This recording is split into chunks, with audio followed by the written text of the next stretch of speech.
صلح حدیبیہ کا موقع ہے، تاریخ اسلام کا ایک زرعی اور سنہرا باب کہا جاتا ہے صلح حدیبیہ کو۔ تو کفار مکہ کی طرف سے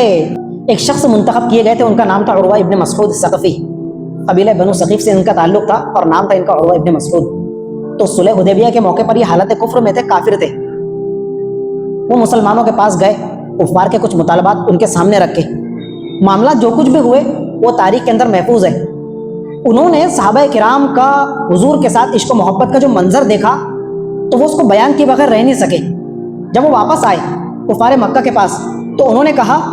کہ محمد کے ساتھ اور ان کے صحابہ کے ساتھ، اسلام کے ماننے والوں کے ساتھ تمہارا جو کچھ بھی جذبہ ہے، جو کچھ بھی معاملات ہیں، وہ بات کی بات ہے، لیکن میں نے ایک منظر دیکھا ہے، میں تمہارے سامنے وہ منظر بیان کرنا چاہتا ہوں۔ کہنے لگے کیا؟ تو وہ قوم کے لوگوں سے مخاطب کر کے کہنے لگے عروہ ابن مسعود مسلمان نہیں ہے، حالت کفر میں ہے، لیکن جو عشق و محبت کا منظر انہوں نے صحابہ کرام کا حضور کے ساتھ دیکھا وہ اس کو بیان کیے بغیر رہ نہیں سکے۔ وہ کہنے لگے اے قوم، اے میری قوم کے لوگوں، لقد وفدت علی الملوک، میں بڑے بڑے بادشاہوں کے دربار میں گیا ہوں، چپے چپے کی میں نے خاک چھانی ہے، ووفدت علی قیصر و کسریٰ والنجاشی، اور کوئی معمولی چھوٹے موٹے ایرے غیرے نتو خیرے کے درباروں میں نہیں، بلکہ اس وقت کے سپر پاور جن کے نام کا پوری دنیا کے اندر طوطی بولتا تھا، بول بالا تھا، قیصر، کسریٰ، نجاشی بادشاہ، یہ بڑے بڑے نام تھے اس وقت کے۔ تو کہنے لگے کہ میں ان کے درباروں کے اندر بھی گیا ہوں، ان کے محلات کے اندر بھی مجھے جانے کا موقع ملا ہے،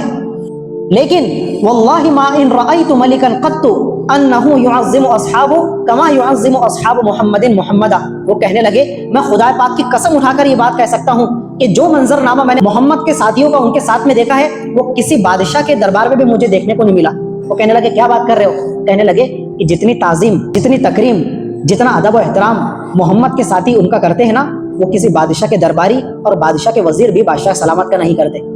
کما یعظم اصحاب محمد محمدا، جس طرح محمد کے ماننے والے محمد کے صحابہ محمد کا پروٹوکول کرتے ہیں، ان کا اعزاز و اکرام کرتے ہیں، ان کے عشق و محبت کے آداب بجا لاتے ہیں، میں نے یہ منظر نامہ کسی دوسرے دربار میں نہیں دیکھا۔ کہنے لگے تم نے کیا دیکھا ہے؟ اب آگے سن لا۔ وہ کہنے لگے عروہ ابن مسعود واللہ قسم بخدا ان تنخم نخامتا الا وقعت فی کف رجل منہم، جب محمد تھوکنے کا ارادہ کرتے ہیں تو وہ تھوک ان کا زمین پر گرتا اس سے پہلے ان کے اصحاب، ان کے صحابہ آگے لپک کر اس تھوک کو اپنے ہاتھ کے اندر جھیل لیتے ہیں، کیچ کر لیتے ہیں، محمد کے تھوک کو زمین پر نہیں گرنے دیتے۔ فدلک بہا وجہہ وجلدہ،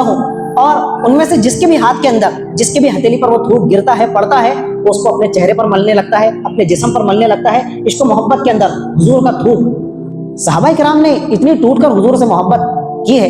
کہ یہ تاریخ کا ایک انوکھا باب ہے، اور آج تک بلکہ قیامت تک دنیا اس کی مثال پیش کرنے سے عاجز و قاصر ہے اور رہے گی۔ وہ کہنے لگے جب یہ تھوکنے کا ارادہ کرتے ہیں تو ان کا تھوک زمین پر نہیں گرنے دیتے، آگے لپک کر اپنے ہاتھوں میں کیچ کر لیتے ہیں، کوئی اپنے چہرے پر مل رہا ہے، کوئی اپنے ہاتھوں پر اور اپنے جسم پر مل رہا ہے۔ آگے کہنے لگے اذا امرهم ابتدروه، جب بھی محمد کوئی حکم ان کو کرتے ہیں تو وہ اس حکم کی تعمیل میں دیوانہ وار آگے بڑھتے ہیں، اور ان کی خواہش یہ ہوتی ہے کہ حضور کے اس فرمان کی تعمیل کے لیے کوئی مجھ سے آگے نہ بڑھنے پائے اور کوئی مجھ سے سبقت نہ لے جائے۔ اس حکم کی تعمیل میں ہر کوئی پیش رہتا ہے۔ اذا توضأ، جب وہ وضو کرتے ہیں، منہ ہاتھ دھوتے ہیں، کادوا یقتتلون علی وضوئہ، تو وہ ان کے وضو کا جو استعمال شدہ پانی ہوتا ہے نا، وضو کے استعمال شدہ پانی کا مطلب یہ نہیں کہ جو بالٹی میں اور ٹب کے اندر پانی بچا ہوا وہ پانی نہیں، جو ان کے اعضائے وضو، انہوں نے چہرہ دھویا تو چہرے پر سے جو گرنے والا پانی ہے، ہاتھ دھوئے تو ہاتھوں سے جو لگ کر نیچے گرنے والا پانی ہے، اس پانی کو نیچے نہیں گرنے دیتے۔ کادوا یقتتلون علی وضوئہ، ان کا جو مستعمل استعمال شدہ پانی ہوتا ہے اس کو اس طرح لپک لپک کر آگے لیتے ہیں اور اپنے ہاتھوں کے اندر کیچ کرنے کی کوشش کرتے ہیں۔ دیکھنے والے کو ایسا لگتا ہے کہ وہ پانی لینے کے لیے، اپنے ہاتھوں کے اندر کیچ کرنے کے لیے ایک دوسرے سے لڑ پڑیں گے، جھگڑ پڑیں گے۔ دنیا نے آج تک ایسا منظر نہیں دیکھا۔ اور وخفضوا اصواتهم عنده، اور جب بھی محمد کوئی بات کہنے کے لیے اپنی زبان کو جنبش دیتے ہیں، اپنے ہونٹوں کو حرکت دیتے ہیں، تو اس وقت ان کے تمام صحابہ تعظیم